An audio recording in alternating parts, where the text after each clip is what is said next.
السلام عليكم ورحمة الله وبركاته. أهلا وسهلا بيكم في قناة موزي وموري كروشيه. إن شاء الله في حلقة النهاردة هنشتغل مع بعض شنطة جميلة جدا بطريقة سهلة وبسيطة. إن شاء الله تنفذوها معايا بكل سهولة. أتمنى ربنا يوفقني والفيديو النهاردة يعجبكم تستفادوا منه. لو عجبكم الفيديو اعملوا له لايك وشير، واكتبوا لي في التعليقات رأيكم إيه في الشنطة وبتشاهدوني من أي بلد. ولو لسه أول مرة بتشوفوني وحابين تتابعوني يسعدني اشتراككم في القناة، فاشتركوا وفعلوا الجرس على الكل عشان يوصلكوا إشعار بأي فيديو جديد أنا بعمله. ويلا بينا على طول نروح على الشرح ونشوف هنشتغل ازاي.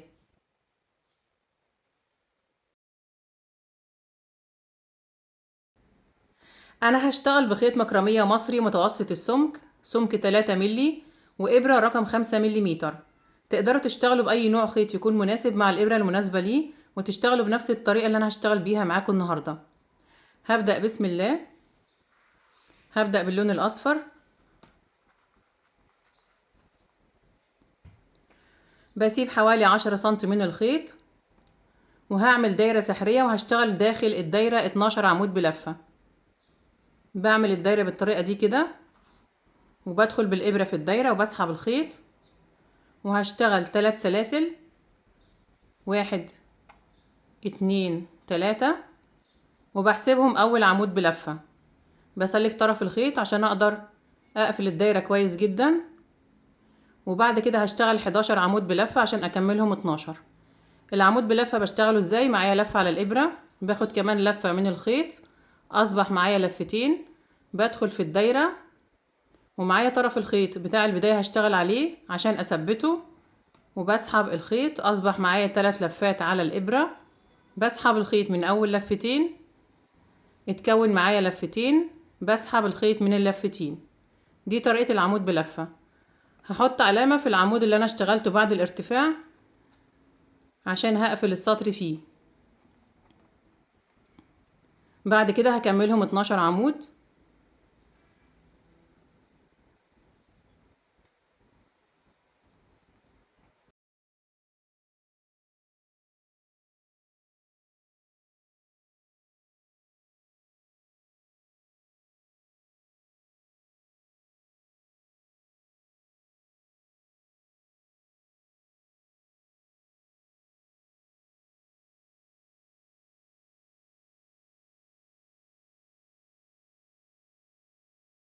انا كده اشتغلت 12 عمود بلفة. بسحب طرف الخيط بتاع البداية وبقفل الدايرة كويس جدا.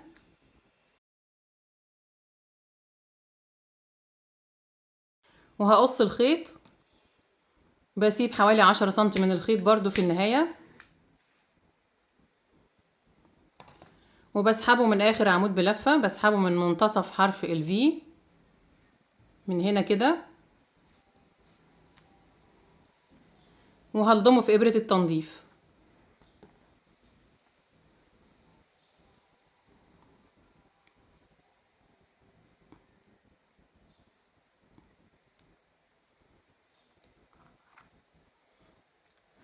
بشيل العلامة من العمود اللي بعد الارتفاع، وهقفل السطر تحت الحلقتين.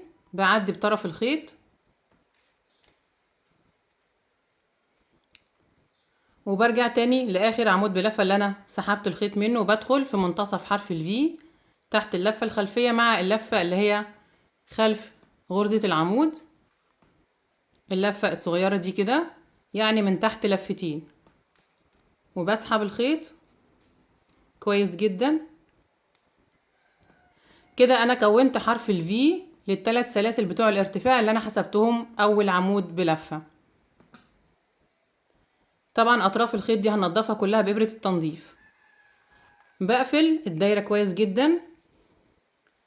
وكده انا خلصت السطر الاول 12 عمود بلفة داخل الدايرة السحرية. بسيب طرف الخيط كده لحد ما اوصل لمرحلة تنظيف الخيوط، وهجيب اللون الابيض.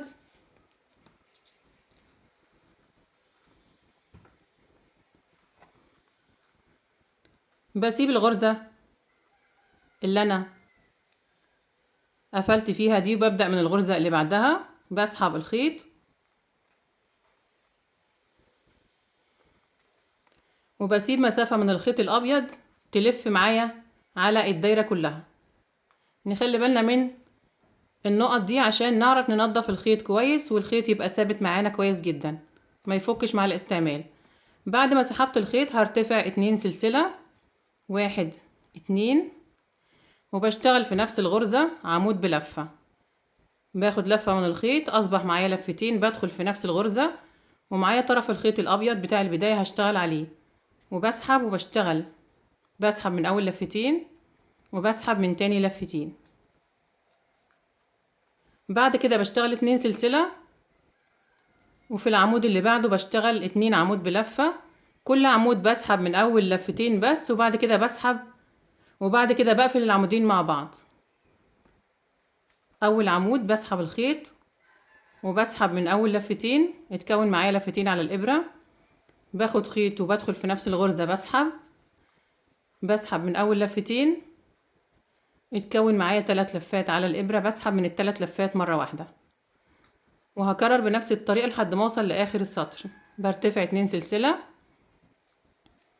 وفي الغرزة اللي عليها الدور رقم 3 بشتغل بنفس الطريقة، عمود بلفة، بسحب من اول لفتين، والعمود التاني بسحب من اول لفتين، اتكون معايا 3 لفات على الابرة، بسحب من ال3 لفات.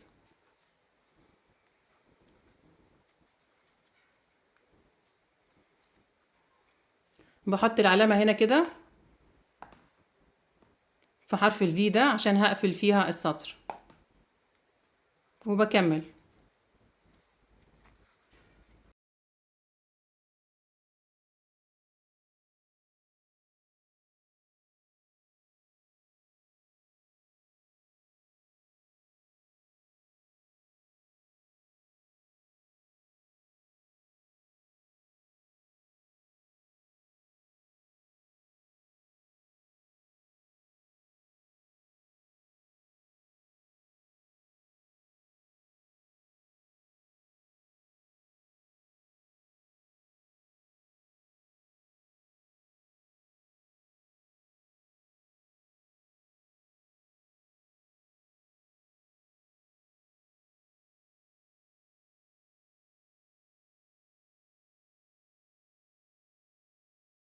وصلت هنا عند اخر غرزة اللي هي فيها قفلة السطر، بسحب الخيط كده عشان اضيقها شوية، وبشتغل فيها اخر عمودين بلفة.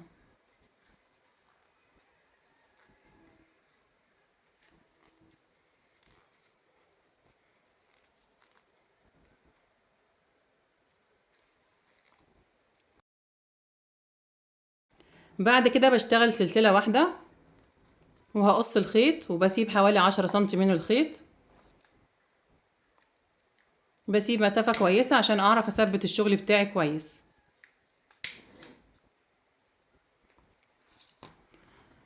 بعد ما اشتغلت سلسلة وقصيت الخيط، بسحب الخيط من السلسلة،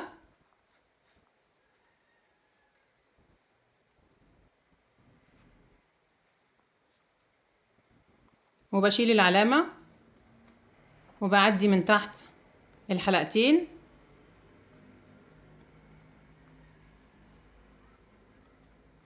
ممكن الضمها في ابرة التنظيف، وبعد كده برجع تاني للسلسلة الاخيرة، وبعدي برضو من تحت الحلقتين، الحلقة اللي تحت دي والحلقة الخلفية للسلسلة، وبسحب طرف الخيط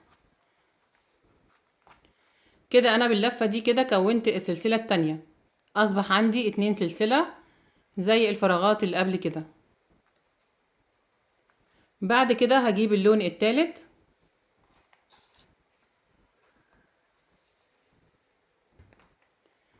وبسحب الخيط من اي فراغ من الفراغات،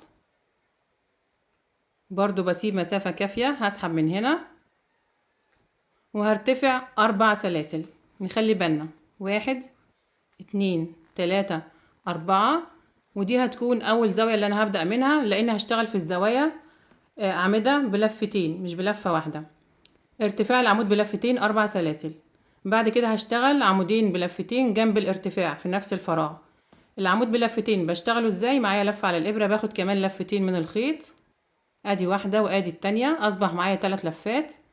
بدخل في الفراغ هنا ومعايا طرف الخيط وبسحب، بقى معايا 4 لفات على الابرة، بسحب من اول لفتين، اتكون معايا 3 لفات، بسحب من اول لفتين، اتكون معايا لفتين، بسحب من اللفتين. دي طريقة العمود بلفتين. هشتغل كمان عمود بلفتين في نفس الفراغ.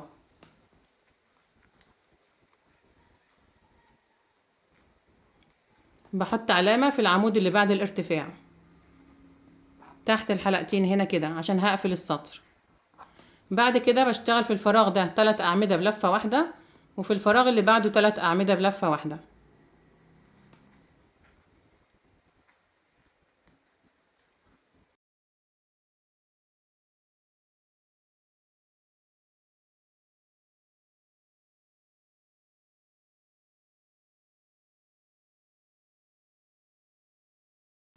وصلت عند الزاوية التانية هشتغل فيها 3 أعمدة بلفتين، 3 سلاسل، 3 أعمدة بلفتين.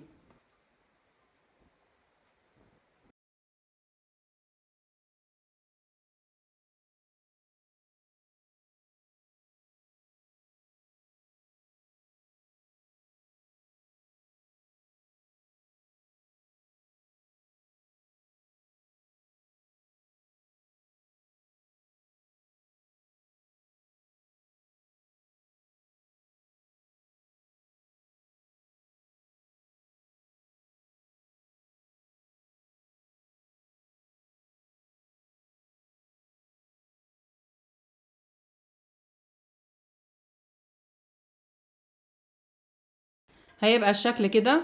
هشتغل في الفراغ ده 3 أعمدة بلفة واحدة، والفراغ اللي بعده 3 أعمدة بلفة واحدة.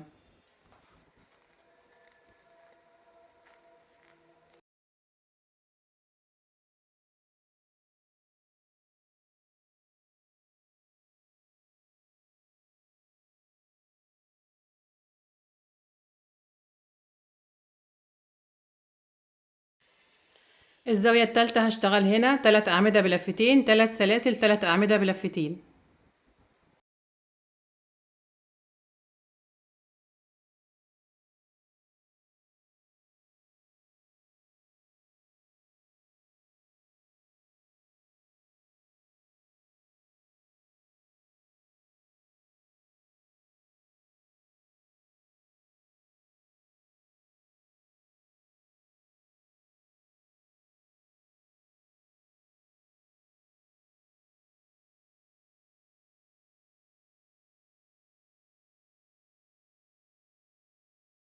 هشتغل في الفراغ ده 3 أعمدة بلفة واحدة، والفراغ اللي بعده 3 أعمدة بلفة واحدة.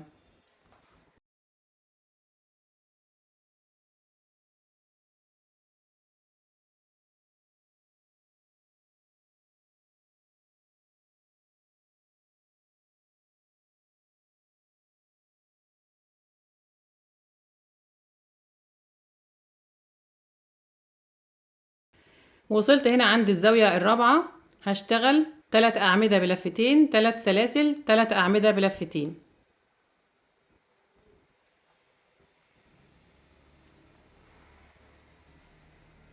ومعايا طرف الخيط الأبيض بتاع النهاية اللي أنا قصيته.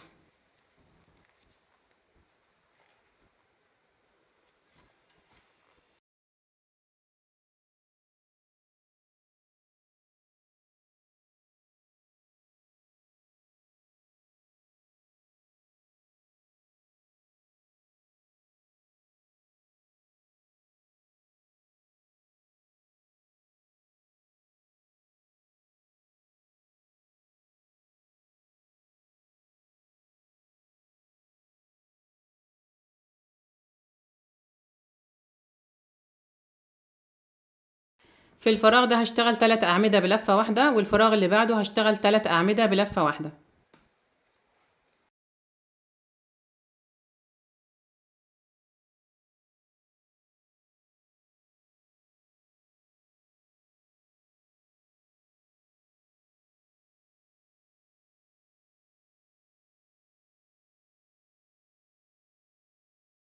وصلت هنا عند الزاوية اللي أنا بدأت منها هشتغل 3 أعمدة بلفتين، سلسلة، غرزة حشو. نخلي بالنا.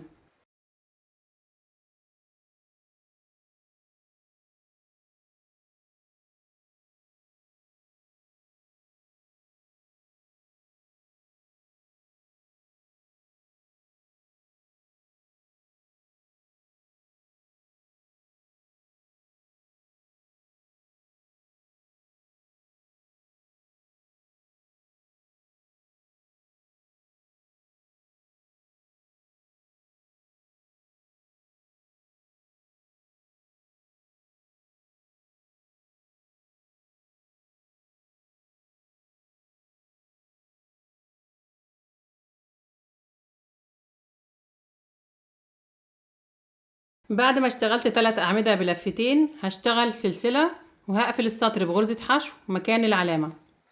سلسلة واحدة وبشيل العلامة وبشتغل مكانها غرزة حشو.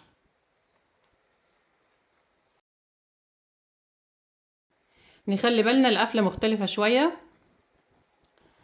بعد ما قفلت السطر بغرزة حشو بدخل في الفراغ ده كده وبسحب الخيط وبشتغل غرزة حشو وبرتفع 2 سلسلة وبحسبهم اول عمود بلفة.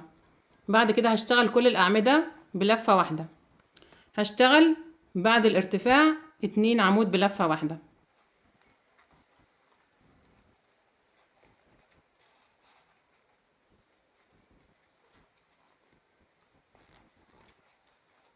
وبحط العلامة في العمود اللي بعد الارتفاع. وبعد كده هشتغل في كل عمود عمود واحد، عمود بلفة واحدة.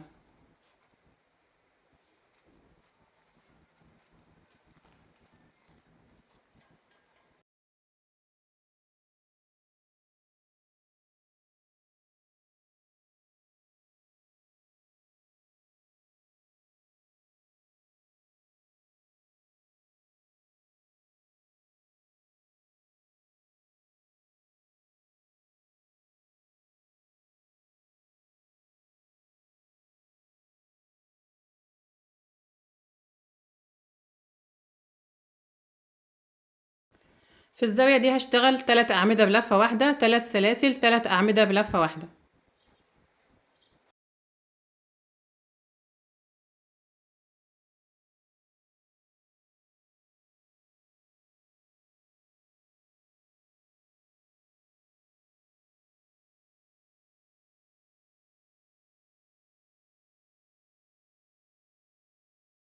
بعد كده هكمل بنفس الطريقة، بشتغل على كل عمود عمود واحد، وفي كل زاوية هشتغل 3 أعمدة بلفة واحدة، 3 سلاسل، 3 أعمدة بلفة واحدة، وهكرر بنفس الطريقة لحد ما اوصل لآخر السطر.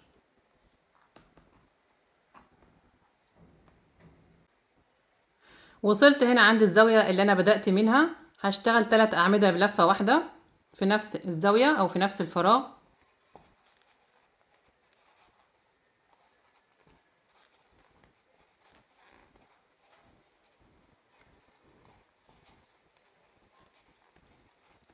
وبعد كده هشتغل سلسلة واحدة وهقفل السطر بغرزة حشو مكان العلامة.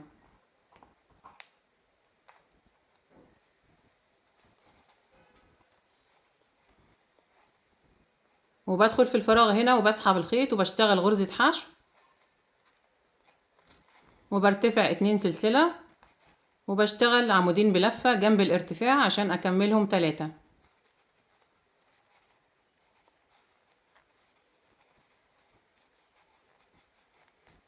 وبحط العلامة في العمود اللي بعد الارتفاع. وبعد كده بكمل على كل عمود عمود بنفس الطريقة لحد ما اوصل للزاوية التانية. بشتغل 3 أعمدة بلفة، 3 سلاسل، 3 أعمدة بلفة، وبشتغل على الجنب ده كل عمود بشتغل عليه عمود، وفي الزاوية 3 أعمدة بلفة، 3 سلاسل، 3 أعمدة بلفة، وبكرر بنفس الطريقة لحد ما اوصل للزاوية دي. بشتغل 3 أعمدة بلفة، 3 سلاسل، 3 أعمدة بلفة، وهنا على كل عمود عمود لحد ما اوصل لآخر السطر. بشتغل في نفس الفراغ 3 أعمدة بلفة سلسلة وبقفل السطر بغرزة حشو وبرتفع بالشغل بتاعي لحد ما اوصل للمقاس المناسب. انا كده وصلت اخر السطر الثالث، وده هيكون اخر سطر لان تقريبا وصلت للمقاس المناسب وهو 19 سنتي. بقى الشكل زي ما انتم شايفين شكلها جميل جدا.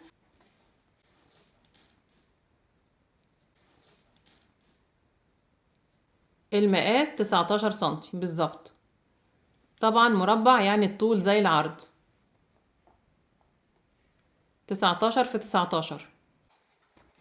بعد كده بشتغل 2 سلسلة وهقص الخيط وهقفل السطر.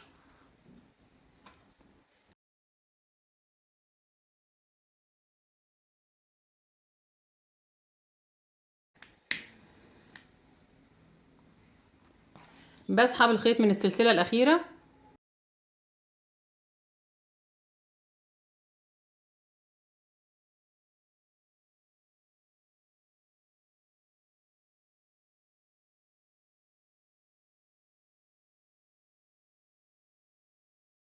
وبلضمه في إبرة التنظيف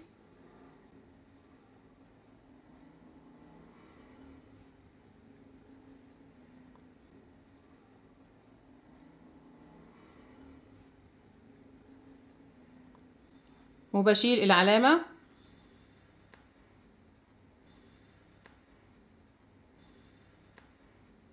وبعدي من تحت الحلقتين من تحت حرف الفي،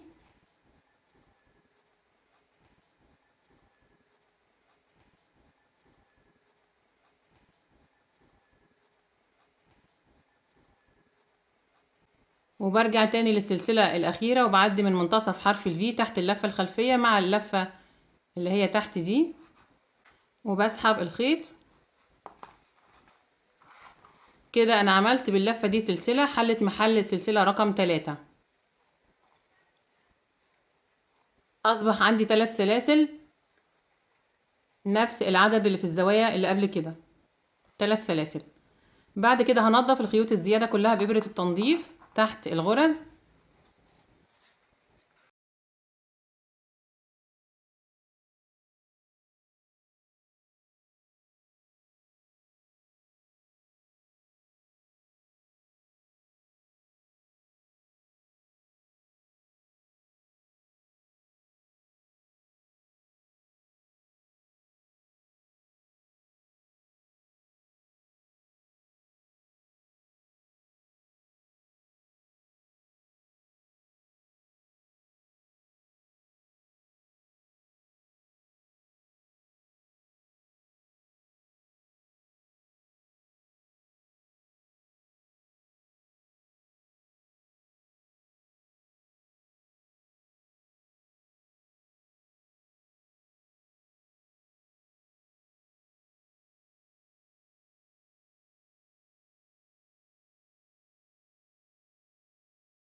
كده انا اشتغلت الجزء الاول من الشنطة. هشتغل كمان الجزء التاني والجزء التالت بنفس الطريقة، بس هسيب حوالي 50 سنتي من الخيط عشان التقفيل.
هشتغل غرز منزلقة على الغرز كلها.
واشتغلت ايد الشنطة بغرزة حبل الليسير روماني. طريقتها سهلة جدا وشكلها جميل جدا زي ما انتوا شايفين. لو عايزين تعرفوا طريقة عمل ايد الشنطة هتبصوا قدامكم على الشاشة في علامة الاي، هتلاقوا مكتوب طريقة عمل ايد الشنطة، هتضغطوا عليها دخلكم على طول على الفيديو. هخيطها بإبرة التنظيف. بسيب حوالي 30 سنتي من الخيط في كل جنب عشان هخيط بيه.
بكده نكون خلصنا حلقة النهاردة. اتمنى يا رب يكون الفيديو عجبكم، تكونوا استفدتوا منه. لو عجبكم الفيديو اعملوا له لايك وشير، واكتبوا لي في التعليقات رأيكم ايه في الشنطة وبتشاهدوني من اي بلد. وما تنسوش تشتركوا في القناة لو لسه ما اشتركتوش، وتفعلوا الجرس على الكل عشان يوصلكوا اشعار باي فيديو جديد انا بعمله. وان شاء الله نتقابل في فيديو جديد، وشكرا لكم والسلام عليكم ورحمة الله وبركاته.